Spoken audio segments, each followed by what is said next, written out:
अस्सलाम वालेकुम स्टूडेंट्स। आज के इस लेक्चर में हमारे पास इवन और ओड फंक्शंस हैं। हमारे पास सबसे पहले इवन फंक्शन की डेफिनेशन है, वो देख लेते हैं। A function F is said to be even if F of minus X equal F of X for every X in the domain of F. अब डोमेन और रेंज का हम पढ़ चुके हैं। एक्स कहाँ से पिक किया गया, डोमेन से पिक किया गया, और डोमेन किसकी है, फंक्शन एफ की है। ठीक है जी।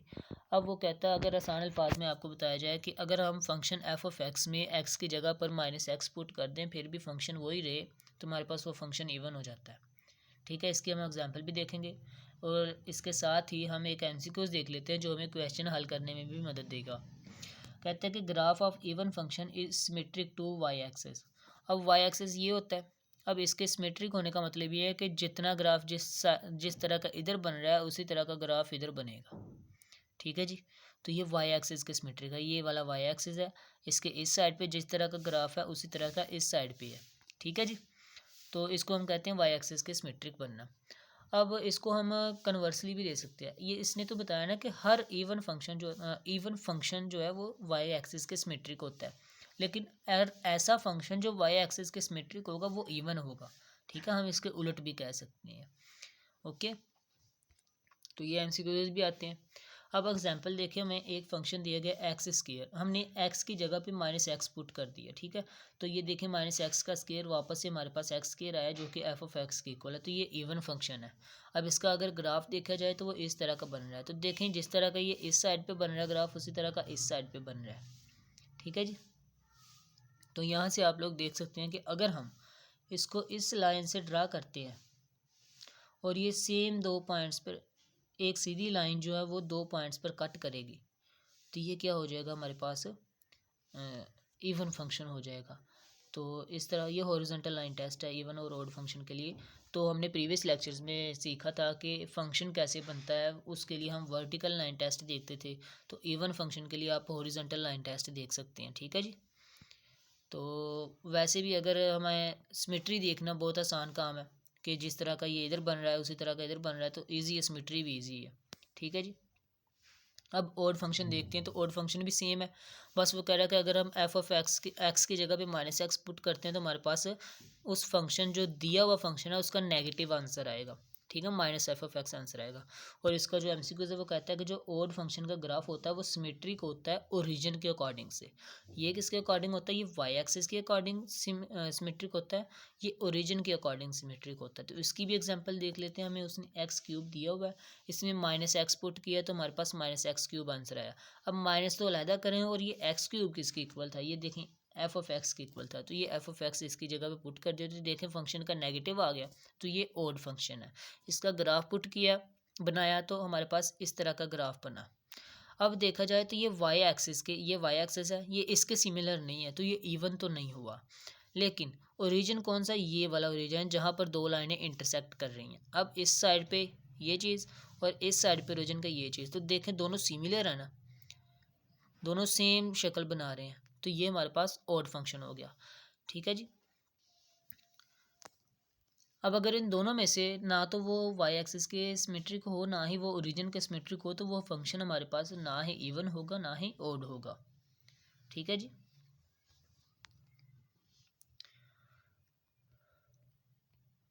अब सम और डिफरेंस देख लेते हैं।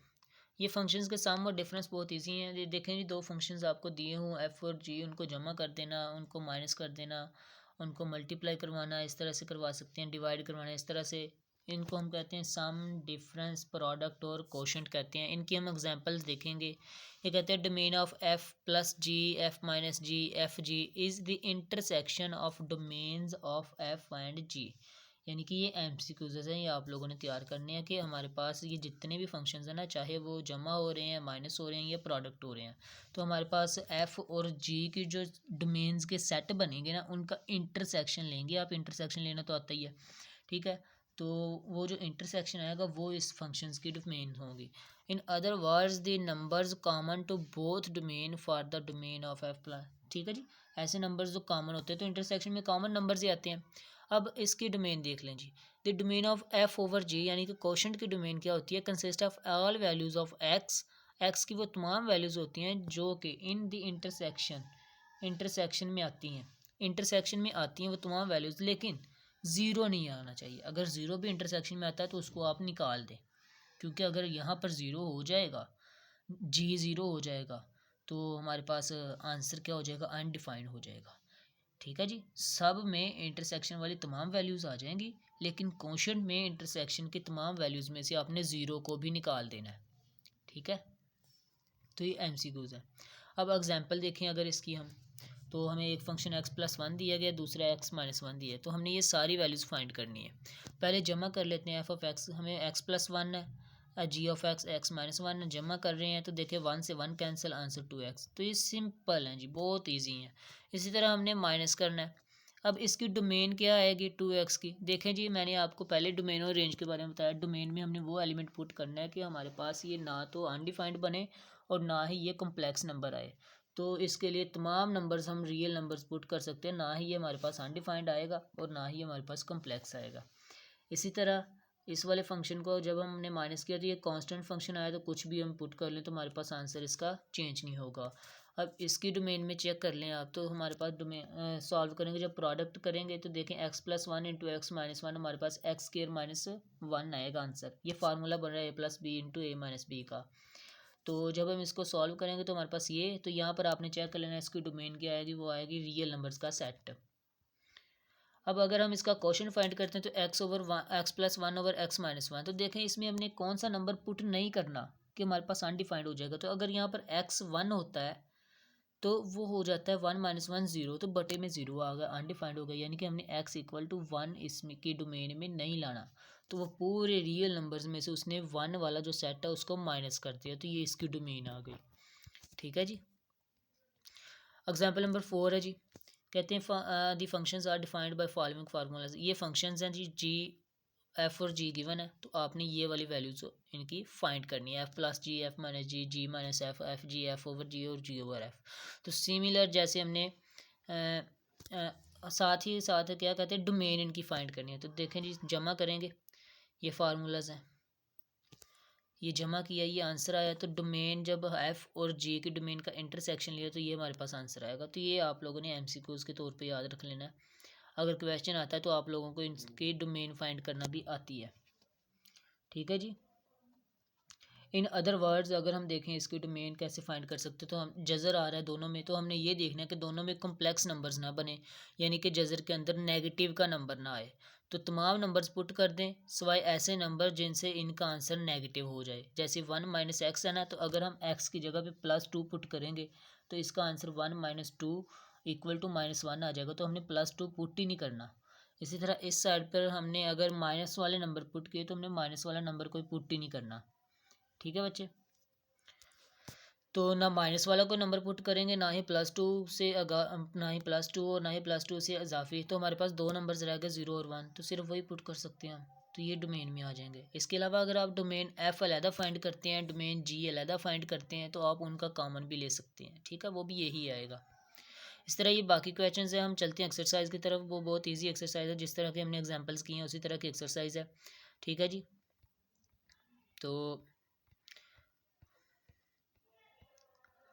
एक्सरसाइज में चलते हैं जी। हमारे पास है जी पहला फंक्शन, कहता है जी आपने बताना है इवन है या ऑड है या नाइदर है। आपने इसमें x की जगह पे -x सिंपली पुट करना है, तो साथ में आपने बता देना अगर वही आंसर आएगा ये वाला फंक्शन ही, तो ये इवन फंक्शन हो जाएगा। ठीक है जी, ये सोल्यूशन आपके सामने इन क्वेश्चंस का।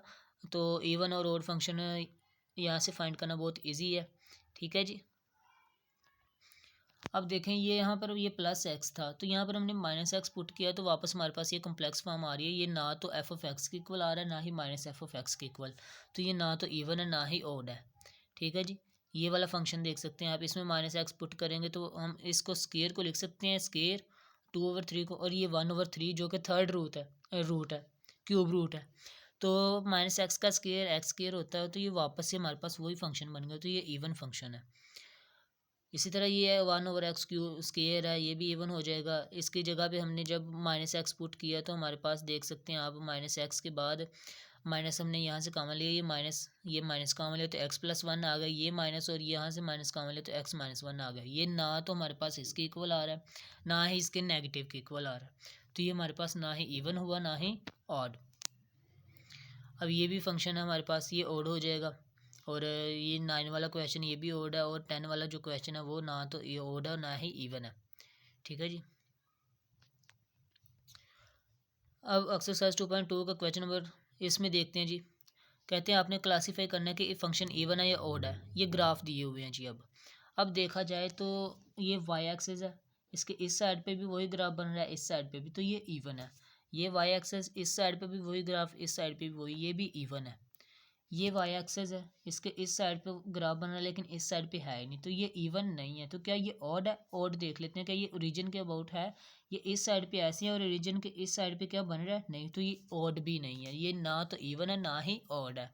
इसके अलावा ये देखें, ये ओरिजिन के अराउंड देख सकते हैं हम। तो वाई एक्सिस इधर इस तरह का, इधर इस तरह का नहीं है, तो ये वाई एक्सिस के अकॉर्डिंग नहीं है। तो हम ओरिजिन के अकॉर्डिंग देख लेते हैं।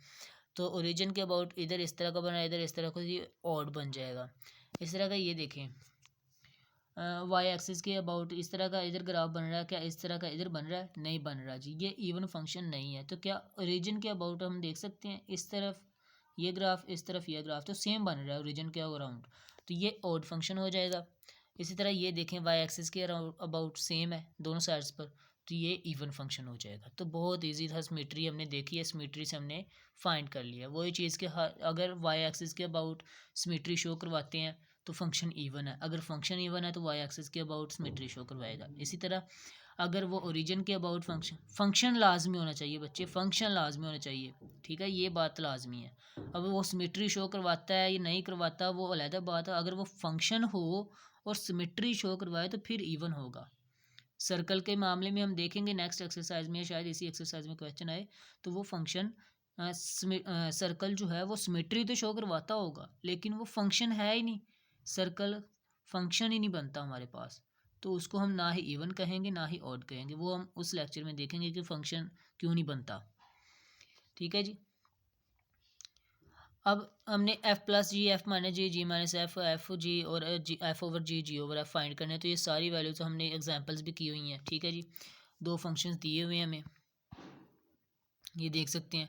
जमा करना है तो देखें, जज़र है, जज़र के अंदर नंबर्स हैं, जमा एक ये भी सिमिलर ये भी सिमिलर, तो 2 लिख दिया जी, 2 हो गए। माइनस किया तो कैंसिल हो गए, 0 आंसर। तो जी में से एफ माइनस किया तो वो फिर भी कैंसिल, 0 आंसर। इनको मल्टीप्लाई किया तो स्केयर रूट का स्केयर आ गया जी हमारे पास, तो एक्स प्लस 2 आंसर आ गया। डिवाइड किया तो ये कैंसिल होकर आंसर 1 आ गया, जी ओवर एफ फिर डिवाइड होकर आंसर 1 आ गया। ठीक है जी, सेम है जी, ईजी है। अब एफ ऑफ एक्स दिया हुआ है, जी ऑफ एक्स दिया हुआ है, तो जमा करें जी, इनका एलसीएम लें, एलसीएम लेने के बाद इसको सॉल्व कर दें तो आपके पास आंसर आ जाएगा ये वाला। ठीक है जी, माइनस कर दें जी, एलसीएम लें, एलसीएम लेके सॉल्व कर दें तो आपके पास आंसर ये वाला आ जाएगा। जी माइनस एफ करेंगे तो आपके पास आंसर ये आ जाएगा प्लस की फॉर्म में, ये माइनस की फॉर्म में, ये प्लस की फॉर्म में।